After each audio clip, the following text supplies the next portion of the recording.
Imagine this. You're on trial. Not for stealing. Not for violence. But for thinking too much. You've spent your life asking questions. Challenging authority, exposing hypocrisy, refusing to just believe. Now, they give you a choice. Stay quiet. Obey. Pretend. And you can live. Would you take it? Socrates didn't. He chose death. Not because he wanted to die. But because he refused to live a lie. Chapter 1, The Trial of Socrates. Athens, 399 BCE.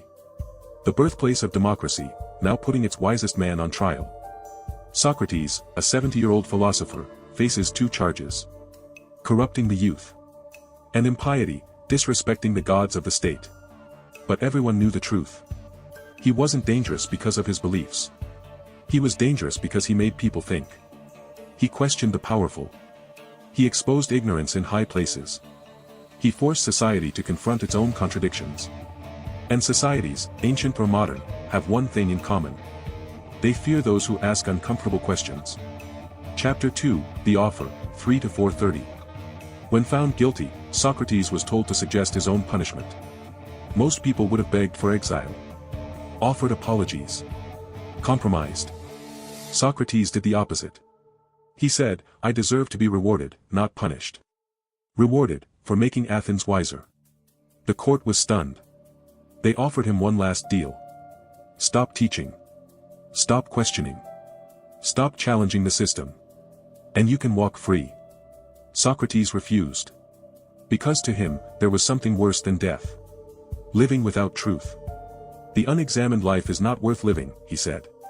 A life lived in fear, he believed, was no life at all. Chapter 3, Death by Choice. So the verdict was set.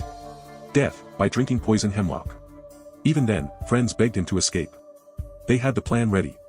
A safe life, far away from Athens. He said no. If he fled, his teachings would mean nothing. He had always told others to follow virtue, even when it's hard. Now it was his turn to prove it. On his final day, Socrates spoke calmly about the soul, wisdom, and death itself. No anger. No fear. Only clarity. And as he drank the poison, he smiled. His last words were almost playful. Crito, we owe a cock to Asclepius. Pay the debt. A final thank you, to the god of healing. As if death itself, was the cure.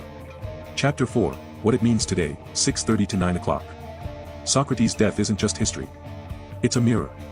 How many times do we stay silent to fit in? How often do we trade truth for comfort, or peace for approval? We live in an age where freedom of speech is debated, cancelled, and monetized. Where truth often depends on who's trending. But Socrates didn't rebel for attention. He didn't die to be remembered.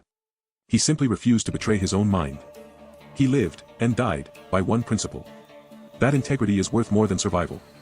So ask yourself. What would you be willing to die for? Or perhaps the harder question. What are you really living for? Socrates didn't lose. He died undefeated, with his mind free and his principles untouched. In a world that constantly pressures you to conform, maybe the most radical act is still to think for yourself. Your mind is your weapon. Sharpen it. Subscribe for weekly videos that make you question everything.